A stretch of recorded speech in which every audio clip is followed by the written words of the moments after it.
আমরা যারা শহরে থাকি তারা হাঁসের প্রকৃত মজা পায় না। তাই তো চলে আসলাম গ্রামে, আর গ্রামে এসেই শুরু হয়ে গেছে কিন্তু আমার হাঁস খাওয়া। যেহেতু আমি হাঁস খেতে খুবই পছন্দ করি, সেহেতু আমার শ্বশুর আগে থেকে আমার জন্য হাঁস কিনে রেখে দিয়েছিল, আর সেটাই আজকে রান্না করে খাবো। তার উপর মাটির চুলাতে, আর মাটির চুলা রান্না খেতে কিন্তু খুবই মজা লাগে। তো আসসালামু আলাইকুম, সবাই কেমন আছেন? আশা করি সবাই ভালো আছেন। তো দেখতে থাকুন আমার হাঁস রান্নার রেসিপি। ভালো লাগলে ভিডিওটা লাইক, কমেন্ট এবং শেয়ার দিয়ে পাশেই থাকবেন। আমি সবগুলো মশলা বাটিতে আগে থেকে উঠিয়ে রেখে দিয়েছিলাম, আর কড়াইতে পেঁয়াজ, এলাচ, দারচিনি, লবঙ্গ, তেজপাতা এগুলো দিয়ে ভেজে নিয়ে তাতে মশলাগুলো দিয়ে কষিয়ে নিচ্ছি। মশলাটা যত কষানো হবে ততই কিন্তু খেতে মজা লাগবে।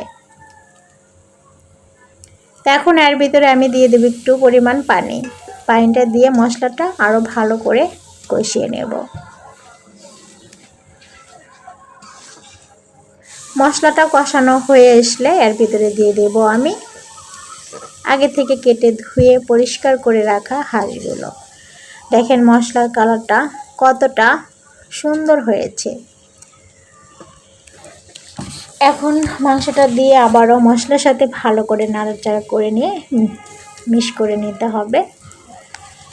আর হাঁস রান্না একটু বেশিক্ষণ ধরেই রান্না করতে হয়, কারণ এই মাংসটা একটু শক্ত টাইপের হয়ে থাকে। তো এখন ঢাকনা দিয়ে ঢেকে রান্না করতে হবে অনেকক্ষণ। এখন আমি এর ভিতরে দিয়ে দেব একটু কাঁচামরিচ ফালি। কাঁচামরিচ ফালি দিয়ে আবার একটু নাড়াচাড়া করে নিয়ে ঢেকে রেখে দেব।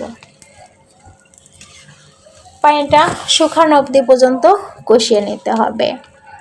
যে কোনো তরকারি যত কষানো যাবে ততই মজা লাগবে।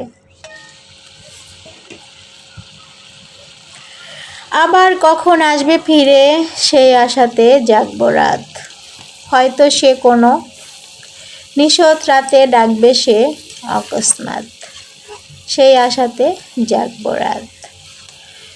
যতই কেন বেড়াও ঘুরে মরণ বনের গহন জুড়ে, দূর সুদূরে কাঁদলে আমি আসবো ছুটে, রইতে দূরে নাড়ব না তো, সেই আশাতে জাগবো রাত। কপট তোমার শপথ পাহাড়, বিন্দু ছম হোক না সে, ঝড়ের মুখে খড়ের মতন উড়বে তা মোর নিঃশ্বাসে, একটি ছোট নিঃশ্বাসে। রাত্রি জেগে কাঁদছি আমি, শুনবে যখন হে মোর স্বামী সুদূরগামী। আগল ভেঙ্গে আসবে পাগল, চুমবে সজল নয়ন পাত, সেই আশাতে জাগবো রাত। জানি সখা আমার চোখের একটি বিন্দু অশ্রু জল, নীরবে তাতেই তোমার বুকে অগ্নি সিন্ধু নীল গরল, আমার চোখের অশ্রু জল।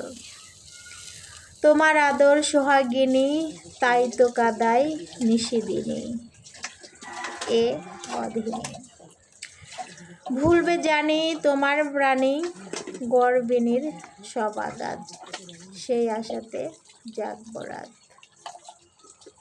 আসবে আবার পদ্ম নদী দুলবে তরি ঢেউ ধোলায়, তেমনি করে দুলবো আমি তোমার বুকের পরকোলায়, দুলবে তরি ঢেউ দোলায়।